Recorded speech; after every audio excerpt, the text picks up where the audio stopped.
Hi, all you ladies kicking ass.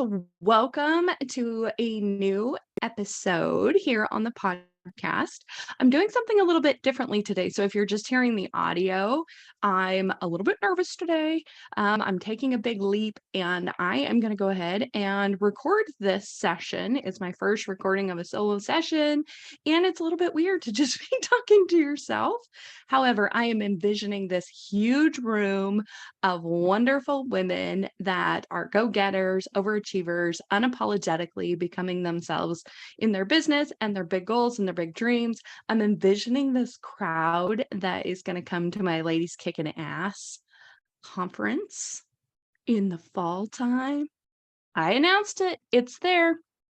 Date to be determined, but it will definitely be happening this fall.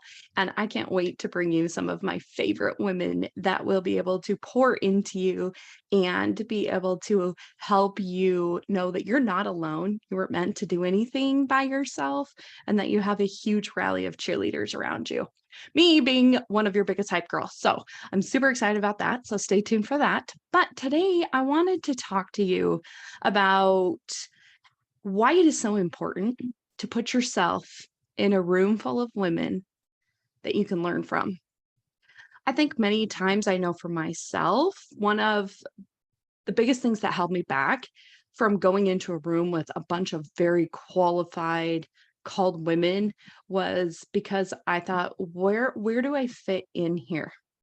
There tends to be kind of a uh, with what I had seen in the media and the people that I had followed, there was a very like they look like they got their shit together. They are little pretty proper things that dress real nice and they seem to have life figured out.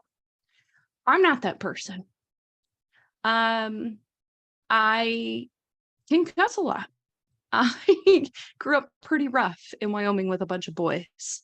Um, I sometimes feel like maybe that makes me a little bit unapproachable to some people, especially very go-getter kind of women that seem to be in alignment. I don't find myself in alignment. I kind of run around in the chaos and just juggle all the things all together. So I was very worried to walk into that room full of women that were chasing big dreams too, because I thought, where the hell do I fit into this? Or how can I contribute to them? I know how much stuff I can get out of them. But to be honest with you, I was also very scared to go into a room of women because I felt like maybe I would make myself be smaller, appear not so bold, appear a little more prim and proper than how I generally carry myself. I had the opportunity this year to join in with Lindsay Schwartz Community Builders Mastermind. It's something I've talked to Lindsay a few times over the years about different events that she had, and she's definitely someone that I look up to. I love what she has built with Powerhouse Women. I've met some incredible women through that community, and I've wanted to build that so much. And I wanted to build it for women that were not necessarily just in the home service industry, but big, bold women that are chasing really awesome goals and could maybe get some feedback from what my experience is of working in very male dominated fields. So going into this, I walk in the room and bless her soul, she gave us seat assignments. We didn't wander aimlessly in there, but when I walked into this room last month, I was instantly intimidated. There are beautiful women in this room. There are very accomplished women in this room. There are some people that are putting on their first big events. That's something I've always wanted to do, but definitely wasn't quite there yet. There were women that were just getting started. There were women that were really cool, calm, and collected. And then there were kind of some louder women. And the more that we all got to know each other and the more Lindsay opened up the floor for us to be able to talk and discuss certain things, the more we realize we're really not all that different. And me walking into the room, I'm like, these women are business coaches. These women are doctors. These women are lawyers. These women are now trying to train and educate people on the crafts that they know. You own a septic company. Like, what are you going to contribute here? And it was fascinating to see how quickly, once the room let their guard down, how much we could actually really help each other. And I felt like going into that room, I didn't have anything to contribute because these people weren't in my industry. Maybe they hadn't walked the life path that I had. Maybe they didn't have the failures that I've had. I've had a very successful business and I lost it due to some family situation. And I have felt a lot of shame around that. And so walking into that room, I felt like, shit, really, that's what it was. I didn't know how to feel. Um, but what I found out after being there, and I'm so thankful that this was a 4-day mastermind so that we got the time to be able to open up to each other.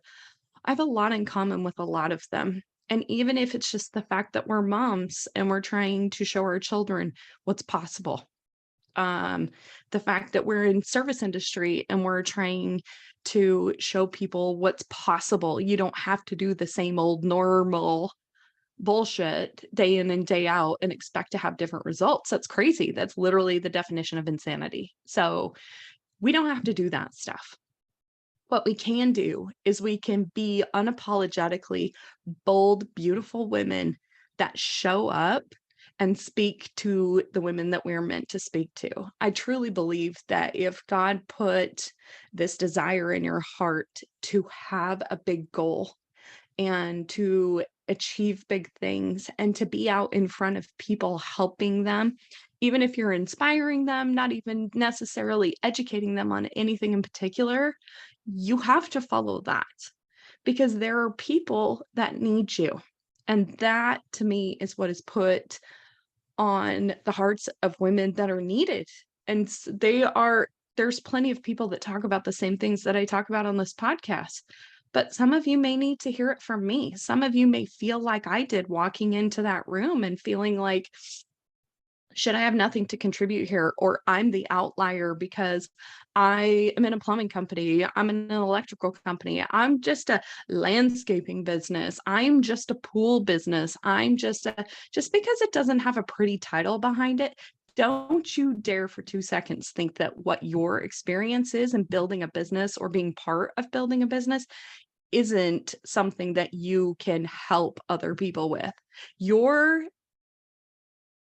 Oh my gosh, I don't even like, I get so passionate about this, like, your contributions to even women that aren't even in your industry are like, "Holy fuck, if she can do that, why can't I do that?" And we talked about in this room what we've been able to do as far as accomplishing goals and what we've been able to do to set a new standard. How many of us women grew up? I know where I grew up in Wyoming. Most of the women stayed at home and just cooked, cleaned, and took care of the kids. And I'm not saying that as just, I shouldn't have said that because there's no way in hell I could do that all day long. I would go crazy. That is one hell of a life dedication to do that day in and day in and day out, all day long without doing something on your own time or for your own self with stuff. So bless the stay-at-home moms. But that's what I grew up seeing as an example. And when I had these big, audacious goals of things that I wanted to achieve, I really got shunned by my own family because that's not what girls did. That's not what girls did. I remember a male's voice very much growing up as a young, very outgoing, very bold girl saying, "Who the hell do you think you are?" And that is something that I have really struggled with my entire life is feeling that way.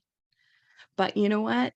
After really, really, really searching deep, and I challenge you to do that if there's that little thing that just keeps repeating inside of your head too, I challenge you to sit down and unpack that and see what that means to you. Because what used to be a question is now a fucking statement for me. I know exactly who the hell I am. I'm the person that changed my family tree. I'm the person that shows my daughters what it can be like as a woman working in a very heavily dominated male industry.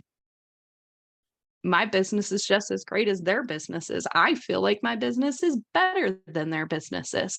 I feel like being a woman in the home service industry is a fucking superpower. And you know why? Because women have an extra level and element of care that many times I don't think men mean to do it on purpose, but sometimes they just don't pay attention to that. We have a very nurturing thing. We want to bring people in. We want to make them better. We invest in them as people. That is something I have done to build incredible teams. Incredible teams. My daughter sees me as a female business owner, as a kick-ass woman, and she doesn't know any different. She thinks that's just the way that it is. And I love that. If that is all my life work ever is for my daughters to see that it's not weird for a woman to own a business. What do you mean? Like, my mom owns a septic company. Like, what the hell is your problem? Like, why aren't you doing something? I love that because I didn't have any of those role models growing up for women. I had beautiful women that taught me how to be a beautiful mom, and I'm so thankful for that. But now it's my turn to be able to pour into other moms and say, there can be something else. For so many years, we were told, pick, which one do you want? Do you want to be a mom or do you want to have a career? Why the fuck can't you do them both? And do them both beautifully. First, you have to get out of your head because nothing is ever going to be perfect. This perfection paralysis that we all have is bullshit because you and I both know none of us is ever going to be perfect. Ever. And you can't look at someone and be like, oh my God, her life is perfect because what she's showing you is the highlight reel. It's not all the shit she deals with on a daily basis. If it's that person that you're looking at that you think their life is so perfect, it's not. They got shit just like you do.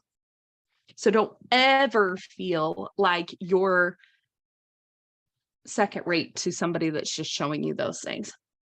I want to be a very genuine, unapologetic, entrepreneurial woman. I want you to see all the shit I go through. I want you to know that there are things that I struggle with. Financial shit in my business drives me crazy. It drives me crazy. It's a necessary evil of running a business. And that's my goal this year is to become much more educated in that area of my business. Give me a marketing plan. I will crush the shit out of that thing for you. Give me a financial plan. I got a lot of questions. And that's okay. It's okay. For years, I struggled thinking, what the hell is wrong with me? I don't know what's wrong with me. I can't figure this out. I can't get out of this situation. This keeps manifesting itself again and again. And you know why it did? Because I was manifesting that shit because all I did was constantly worry about where the next dollar is coming from. Once I sit down and really start unpacking that, what I'm really starting to realize is all of those repeating things that you think is making you not live your ideal life are things that you need to unpack that might not have anything to do with the current situation, but a mindset block that you formed many, many years ago. I grew up in a very, very poverty-stricken area. There were a few people that had some money, but they were very few and far between. Most people worked construction, worked in the mine, worked at the cheese factory when we had one, went to the oil fields. That's just what it was. That was the industry of where I grew up at. And I love that because that industry instilled seriously some of the best work ethic you will ever find. I would put myself up to anybody as far as work ethic is concerned because I don't ever get tired of working. I love working. I find great fulfillment in working. And I think that's a beautiful thing. But I was never taught about financial things. I was never taught about shit. And all I know is that we never had any money. We were poor all the time. So even as a 40-year-old woman now, I look at this and I think, oh my God, that's exactly where this stuff is coming from. I have such a money mind block and this scarcity mindset, thinking, I don't know where my next dollar is going to come from. Sorry, I had to kick my dogs out of the room. But if you find yourself in this place where you are feeling things coming up over and over and over again that are preventing you from getting to that big level where you want to be to help and serve other people, You got to sit down and look at it, sister. You got to look at it. You got to write it all down. The good, bad, the ugly, cry, fucking scream if you want to, but do something different. Because if we keep doing the same thing that we're doing, we're never going to be able to achieve those big goals. There's a reason why we write the same shit every single year down on a goal board. I do. I have them hanging up here on my door and I look at them and I marked 1 out of 5 off. And it's the same shit that I put back up there again this year. What am I going to do this year that is going to make this different? Because next year, I can't write these goals again. I've just said that for myself. There was a beautiful text message that came from Lori Harder's text message list this morning. And I want to read this to you because it was so beautifully said. And yet, like a little bit, I love Lori. And I love her because she's just so point blank and she just says it how it is. And I appreciate that very much. But her text today said, I don't care what your goals are. Show me your commitments on your calendar and I'll tell you about your future. So I'm going to leave you with that today. I know this is kind of a shorter podcast episode, but I want you to think about what your commitments are. I want you to think about what it means to get into a big room. I want you to think about what it takes to achieve those big dreams that you have. First of all, they require weekly check-ins. Always, always, always, always. I want you to journal about them. If you're writing them down every day, how the hell can you not be focused on them at some point during the day? We all get the same 24 hours a day. So when you look at someone that you aspire to be and you say, where the hell did they have the time to do this? They made a time. If it's a priority, you will make the time. Just like recording this video. I know it's scatterbrained. I know I had to hit pause to go kick my dogs out of the room. I know I've almost broken down in tears a couple of times and I can't keep my hair out of my face. But you know what? Being on video is one of the scariest goddamn things in the world for me. And I'm still doing it. I'm still doing it and I'm going to do it. And I'm going to keep showing up and I'm going to keep making these video podcasts and I'm going to keep posting them on YouTube. And if one person watches it and gets something out of it, I have done my job that day. If somebody listens to this podcast and they think, oh my God, I am suffering with those same things too, then I helped one person today. Ladies, we have to start talking about the shit we struggle with and we have to start fucking celebrating ourselves because we suck at both of those things. We're good at hiding stuff and we're not good about celebrating ourselves. You have to celebrate yourself along the way too. You can't just show up at the journey and be like, oh, how many times have you set a big goal? And then at the end of it, you're like, well, I should probably feel better about this right now, but what's next? Because I know I do that. I know I do that with all of them. Some of the biggest goals.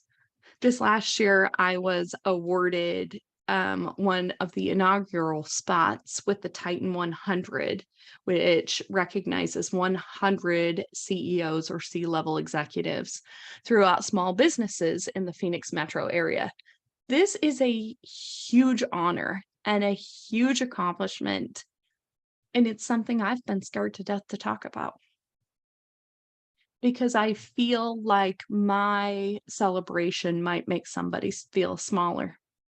I need you to understand something, and this is something that I'm talking to myself about right now too. Your accomplishments don't make other people feel smaller.